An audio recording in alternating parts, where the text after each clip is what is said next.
President Trump in Saudi Arabia, his first stop in a high-stakes Middle East visit. The president today signaling several new agreements with Saudi Arabia and announcing plans to lift sanctions on Syria. CNN's Jeff Zeleny in Riyadh, Saudi Arabia. Jeff?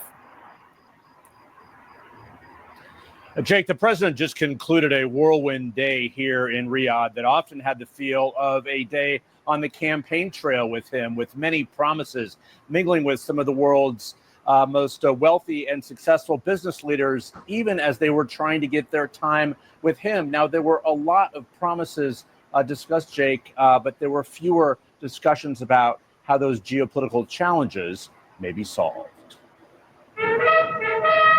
The trumpets rang out today for President Trump on a royal welcome to Saudi Arabia. There was pomp, pageantry, and even Arabian horses to mark the moment of Trump's foray back to the Middle East on his first major overseas trip since returning to power. What a great place, but more importantly, what great people. The president lavished praise on Saudi Crown Prince Mohammed bin Salman and invested more time on deal-making than diplomacy.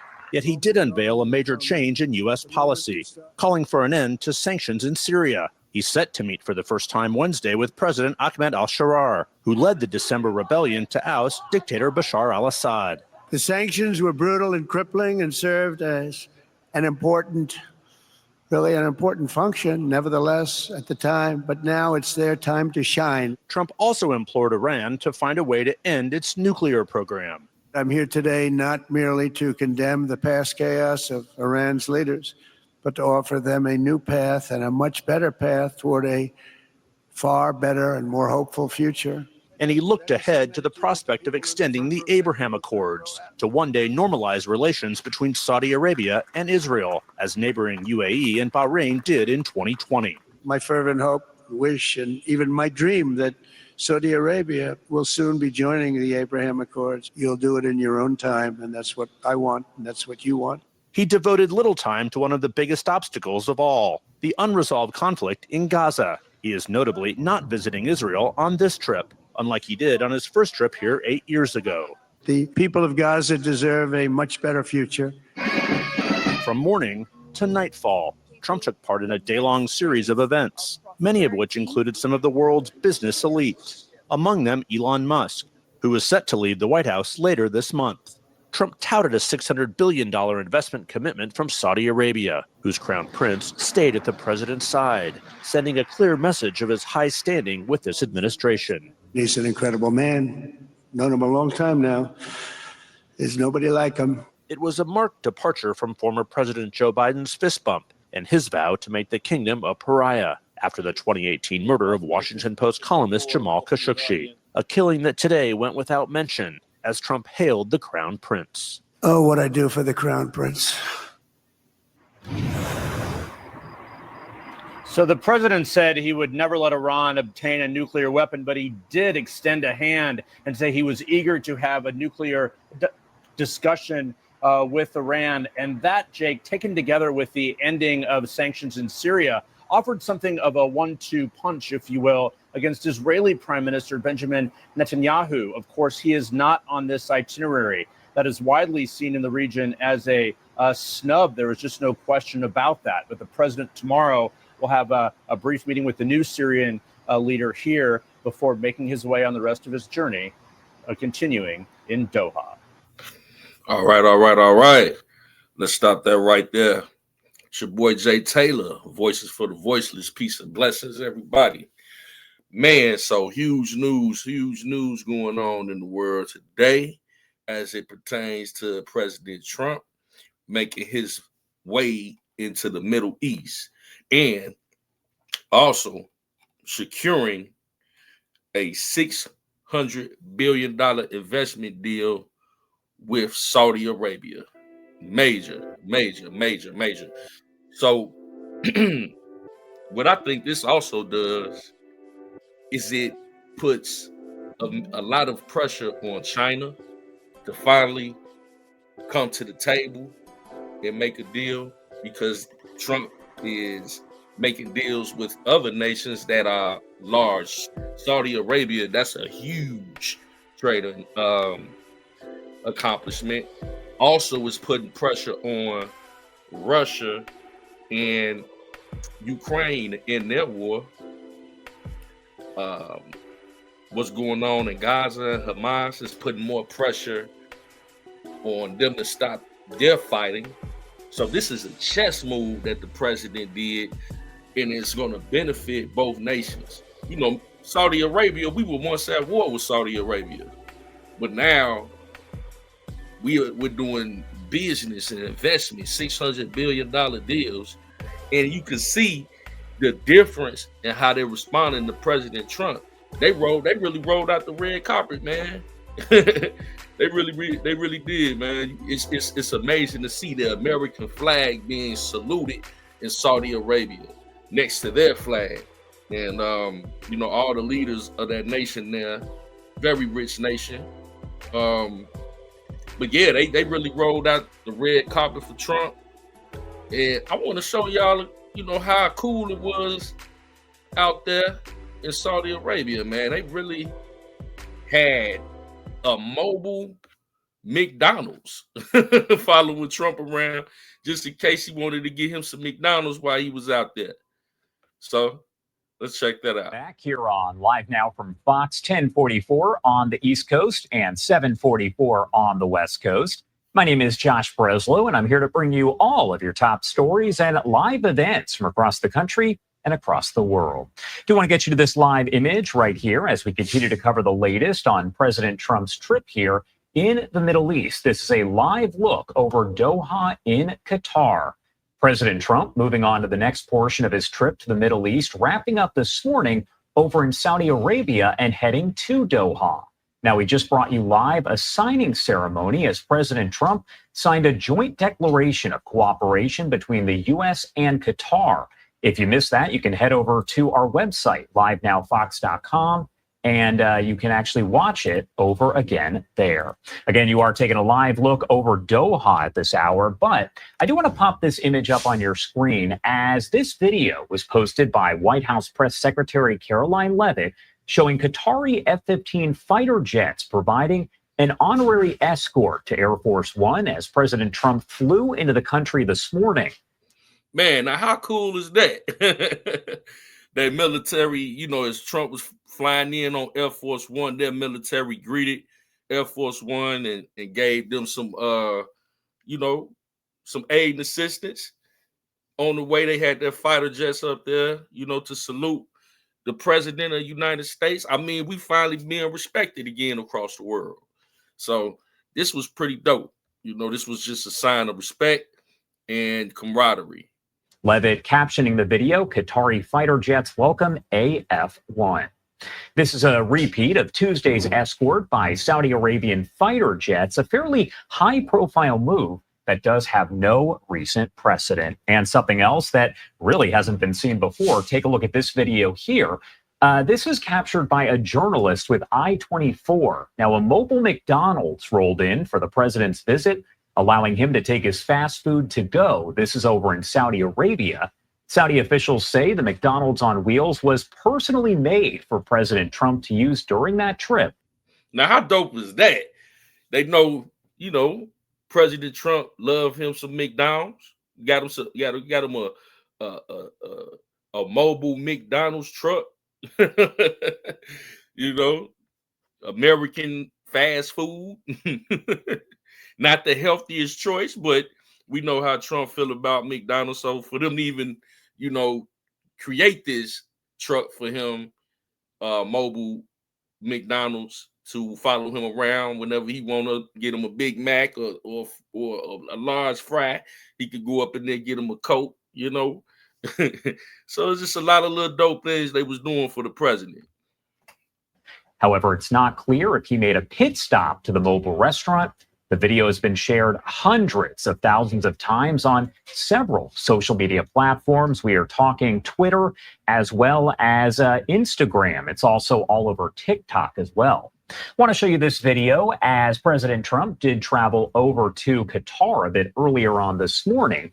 The commander-in-chief, as I mentioned, was in Saudi Arabia. Now, there was a Qatari state visit that happened earlier this morning upon the president's arrival in Qatar Around 1 o'clock this afternoon Eastern Time, President Trump scheduled to take part in a Qatari state dinner. We should have a camera there and be able to bring that to you here on Live Now from Fox. There's also been a lot of discussion over President Trump's efforts to accept a donated replacement to Air Force One from the Qataris. It's not clear if that will be discussed there, but in an interview with Fox's Sean Hannity, Trump did defend against Democrats who have argued that accepting the $400 million jet would be a national security threat. Again, we'll. Wow. I mean, come on. Ain't you just tired of these Democrats? No matter what Trump do, they got something to say. They offered a jet or whatever as a gift, and the Democrats talk about that's a safety breach. Insane, man. Just salute the president, busting moves, running plays, getting respected on the other side of the planet. $600 billion investment deals. That's going to open up more jobs. That's going to advance our technology and AI, because whether you like it or not, AI is going to be used more and more and more. It's just a reality. That's going to help with medicine. They're going to use AI for a lot of different things. So we want to be, as a nation, we want to be at the forefront. We want to be the number one nation when it comes to creating AI. We want to be on top of it. So I think that's what that investment, a lot of it has to do with technology. And I got a video here that's we're going to kind of break down what we know so far that $600 billion agreement with Saudi Arabia is. So we get that for y'all right quick. When we get further detail, because we don't know everything. They ain't gonna tell us everything right now, but so far what we do know, we have here. You great country very well. All right, let's bring in CBS News correspondent Natalie Brand following the trip live from the White House for us. Good to see you, Natalie. Can you walk us through what was included in the agreement we just mentioned? Hi, Mugo. Good to be with you. We're still waiting to get some more details, but the White House a short time ago did put out just a preliminary fact sheet on what it calls the $600 billion investment commitment made in Saudi Arabia. Note that was a number, 600 billion, initially floated by the Crown Prince Mohammed bin Salman back in January, right after President Trump took office. So what we know so far, according to the Trump administration, is that this agreement includes around $142 billion in defense sales, it says, to build up the capacity of the Saudi armed forces. It also includes some investment in the United States, including $20 billion in AI data centers and energy infrastructure, and also nearly $6 billion in healthcare investments, including a high-capacity IV fluid facility. The White House says that will be a plant in Michigan. So still kind of sifting through what exactly has come from these meetings. But we did see the president and the Crown Prince sitting together. There were a number of memorandums of understandings that were signed that included these defense agreements. Also, energy, minerals were other topics mentioned, cooperation across U.S. agencies, federal agencies, and their Saudi counterparts, and also a commitment to cooperate on issues such as space and disease research. Mugo. And we also know the president was greeted with quite an elaborate ceremony today. We're being told that's something you actually don't see often. Can you tell us more about what happened? Yeah, our own Nancy Cordes was on Air Force One traveling with the president as they touched down. And she actually put out a tweet that while they were still in the air for about 30 minutes on the final leg of that journey, there were fighter jets escorting Air Force One in the sky. And she noted that longtime photographers who were also on the plane said that that is something that they had not seen since the time around 9/11. So that was significant. Then, President Trump touched down. He was warmly greeted on the tarmac by the Crown Prince. The pool reporters also noting a 21 gun salute. There was just a lot of pomp and circumstance around this arrival. They then traveled to the royal court for this ceremonial coffee visit, greetings between the delegations before those private meetings began. As you noted, Mugo, this is a sign, that these two sides really want to deepen their economic and also defense relationships, despite, State Department reports and also human rights groups that have sounded the alarm about accusations around violations of human rights by the Crown Prince and restrictions around political and civil liberties, Mugo. Yeah, and just looking at some of the video as you were talking there, very, very ritzy, quite the elaborate display there for. Yeah, they really rolled out the red carpet for the president, man. They really did. And that's a great thing, because we want to be respected, you know what I'm saying? Especially in the Middle East. And I was covering the whole situation with Iran, and it had this group of pirates called the Houthis in the Red Sea, in the Mediterranean Sea, I believe, that were, bombing U.S. ships. So we had to really, neutralize that situation too with Iran. And, Iran was pretty much the Houthis, those pirate ships backing. So we just, this is a chess move once again that President Trump is doing in the Middle East. And I believe he's going over to Syria or Turkey.